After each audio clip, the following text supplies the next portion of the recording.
tëngërëm lañ leen di wax saa su nekk rek ñi safoo site internet di Buzz MTV Sénégal bu leen fàtte di abonné di bës cloche de notification yi ngir dara bañ leen a raw ci seen i xibaar. jëfal nañu leen bu baax ci ànd bi ak topp bi nga xamante ne rek yéen ñu koy topp ci site internet bi di Buzz MTV Sénégal li gën a fës ci bopp xabaar yi nag dañ koy doo rek déplacement bi nga xamante ne rek njiitum réew mi di Bassirou Diomaye Diakhar Faye daal dina koy def nag foofu ca diwaan bu Medina Baye ma ngi koy wéyandi nag tukki nemmeeku yi nga xamante ne rek mi ngi koy def nag ci kër xalifa généraux yi ba mu fa jógee ko ca Medina Baye daal dinay wutali rek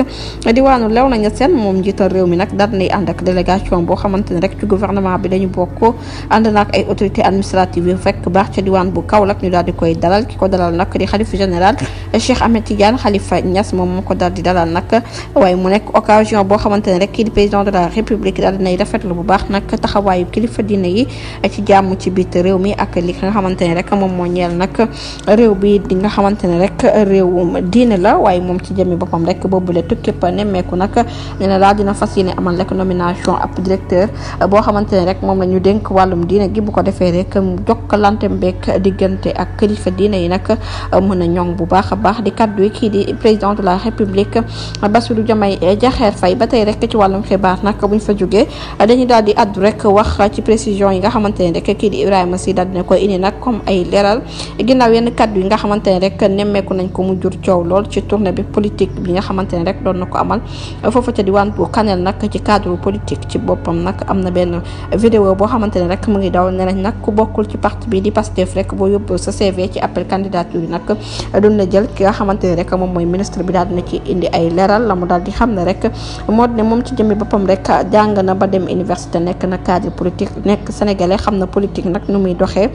kon nag tey jii ginnaaw bu ñu ko dénkee nag yenn bopp ministère yi ci engagement politique bi nga xamante ne daal dina koy am waaye nag kabineem ci jëmmi boppam nee na daal amul fa benn profil boo xamante ne rek day daal di wane ne rek kii ci parti bi la bokk wala ca bee la bokk ndax ku ci nekk rek sa compétence ak sa expérience dala daal di jëleen te mbir mu nu mel nag faw ñu xam ko loolu moo waral nag mu daal di am ay résultats nag ci considération yi nga xamante ne rek boobu lee bërëbu liggéeyukaay daal dina koy am mu daal di cay toftal moom ci boppam rek nee na ci cadre bu nu mel nag daal dinay xam ne Sénégal ci jëmmi boppam rek riche na ci wàllum politique rawatina formation politique bi nga xamante ne rek dafay daal di ànd ak compétence moom nag la mu daal di gis rek moo di ne nag liggéey boo mënti gis rek faw mu am ay qualité ak professionnalisme ndax nag yëf yi loolu rek moom moo koy daal di doxal ba tey ci wàllum xibaar nag ba ñu jógee ko foofu dañuy àddu rek wax ci ñaari mandat yi nga xamante ne rek def na ko nag ci parti bi di APR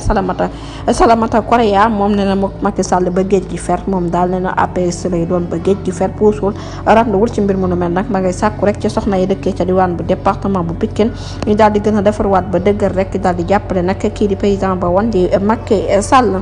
ba tey nag ci wàllum xibaar bu ñu jógee ko foofu nag dañuy daal di rek addu wax ci nasaxal assemblée nationale wala mabal assemblée nationale kii di Amadou Mame Diop nag daal na ci indi rek ay tontu jagleel ko njiitu réew mi son excellence monsieur Bassirou Diomaye Diakhar Faye ki nga xamante ne rek moom mooy boobule tontu nag jamono ji daal di wul tardé bu ñu sukkandikoo ci l'observateur mi joxe boobule xibaar nag la mu daal di xamle foofu ca assemblée nationale ginnaaw lettre bi nga xamante ne rek jébbaloon nañ ko niki 10 septembre président de la république Bassirou Diomaye Diakhar Faye nag dafa daal di sàkk woon ci ñu màbbal rek li nga xamante ne rek moom mooy parlementaire bi fii ak 11 septembre maanaam daal ni ki tey journal bi di groupe Futurs Médias daal dinay xam lekk ne Amadou Mame Diop moom ci jëmmi boppam rek daal dinay yëkkati kàddoom nag ginnaaw bu mu gisee boobulee mbir ba noppi daal di attirer attention ñi nga xamante ne rek pare nañ pour ñu màbbal boobulee assemblée nationale jaarale ko nag ci loi bi nga xamante ne rek conseil constitutionnel daal dina koy maye moom nag détails yi nga xamante ne daal dina ko cay def ñeel boobulee xibaar moom président bu assemblée nationale daal dinay dëggal que ne nag yëf yi ki nga xamante ne rek moom mooy njiitum réew mi ni ki 6 septembre 2024 nag la ko notifié woon ab courrier boo xamante ne rek dafa daal di doon wax ci déclaration politique générale bi nga xamante ne rek moom mooy ñeel 13 septembre 2024 ngir xool rek naka la ñu koy ceytoo bu ñu sukkandikoo ci l'observateur kii di Amadou Mame Diop daal dinay dëggal que ne assemblée nationale ci jëmmi boppam rek daal di woon nay joxe feu vert ne ni ki fukki fan ak ñaar rek yëf yi mën nañu ko màbbal ba tey ci wàllum xibaar nag bu ñu jógee ko foofu dañuy daal di wax rek ci mbirum Cheikh Omar Diagne kaddu yi nga xamante ne rek daal di war na ko yëkkati kii di Serigne Mountakha nag ab réunion boo xamante ne rek kuréelu murit gi doon nañ ko amal ak mission bi nga xamante ne kii di Mbackiyou Faye doon na ko amal ci mbir mu nu mel nag ngir jeexal rek kaddu yi nga xamante ne Cheikh Omar Diagne daal di war na koy yëkkati rek ci sortie bi nga xamante ne defoon na ko nag jaarale ko ci kilifa diine yi moom premier ministre bi nag di Ousmane Sonko daal dinay dem ci dëkk bu sell ba di Touba Mbacké ci sortie mu nu mel nag daal di àddu rek ci kaddu yi nga xamante ne rek directeur des moyens généraux daal di war na koy wax nag ci kanamu Serigne Mountakha xalifa général des mourides yàlla na fi yàgg lool te wér moom ilimaanu jawriñ bu njëkk bi nag daal dinay xam ne kaddu yooyu Cheikh Omar Diagne yëkkati nag nekkul ñoom ñoo ko sant benn yoon ndax gis na ne rek amul leen loo xamante ne rek ñoom ñooñu laale nañ ci kii di Ousmane Sonko nag mel na ne rek dafa daal di sàkku rek ak njëggal ci côté xalif bi ngir yëf yi nag ñu daal di koy teg rek ci suuf rawatina yenn kaddu yi nga xamante ne rek jot nañ ko faa yëkkati nag jamono ji naka la ñuy def rek ba indi ci ay solution waaye nag benn visite boo xamante ne rek daanaka nenaluñ ko ndax de nag bu ñu sukkandikoo ba tey rek ci l'observateur mi daal di joxe boobu li xibaar ci teewal xalifa général des mourides ci diwaan bu Ndakaaru di Mbackiyou Faye moom ci jëmmi boppam rek daal di war na def ab déclaration foofa ca Masaalikul Jinaan ci ndigalu Sëñ Mountakha Bassirou Mbacké ba tey nag ci wàllum xibaar bu ñu jógee ko foofu nag dañuy daal di àddu rek wax nag ci concert bi nga xamante ne rek kii di Mia Guissé doon na ko amal foofa ca diwaan bu Paris boobu le concert nag naam sax réussir ba daal dinay des loolu li ko waral mooy orchestre mbekk fecckatam yi ak ñi nga xamante ne rek ñoom ñooy ñenn ci artistes yi nag dañ leen bloqué woon fii ci Ndakaaru mujjul woon rek am visa ci mbir mu nu mel nag daal dinay indi rek ab tàggatéem bi nag ci boobu lee biir ginnaaw bu ñu waxee ne rek seen programme 20% yi sax mujj ñu ko def ndax li ko waral du lenn rek lu du staffam bi nga xamante ne ak fecckatam yi ak ñi nga xamante ne rek ñoom ñooy ñenn ci artistes yi des ginnaaw moo waral nag boobu les concert nam waroon a neexee war koo xumbee rek mujjul ko xumbee naam nag dem nañ def seen kéemtalaay kattan rek ngir ñu mën leen a jox seen visa laata yëfi di door waaye nag yëfi mujjul woon sotti même kii di Youssou Ndour sax doon na ci def ab intervention ngir ñu mën a yombal yëf yi ba ci ki nga xamante ne rek moom mooy ministre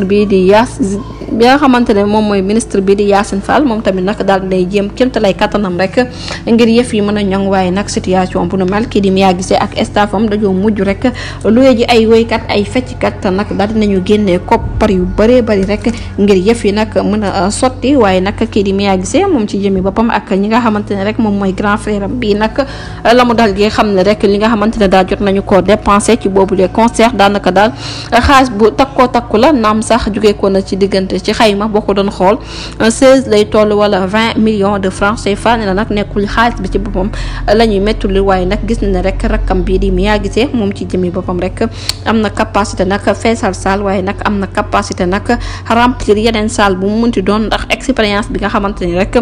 jot na ko am nag ci boobule bërëb ba tey nag ci wàllum xibaar bi ñu jógee ko foofu nag dañuy daal di addu rek wax ci dossier kii di Ousmane Noël Dieng mi fi nekkoon nag ancien chef cabinet bu ex ministre ba woon di Diène Farba Sarr nag convocation am daanaka daal mujjul fenn bu ñu sukkandikoo ci xibaar yi nga xamante ne daal dinañu koy jot nag gendarmerie section recherche bu Colobane mi nga xamante ne rek da ko waroon a déglu niki 9 septembre 2024 bu 10h jotee daal dinay xam ne rek que ni raison yi nga xamante ne daal moom moo tukkee ci boobule mbir moo di ab document officiel nag lañ ko yónnee woon niki 5 septembre waaye invité ko fa waaye kii di Ousmane Noël Dieng dañoo mujj rek daal di dàqal boobule interrogation li ko waral nag xamaguñu ko waaye boobule interrogation mujjul am jërë ngeen jëf ci ànd bi bu leen fàtte abonné bés cloche de notification yi ngir mën a am yeneen xibaar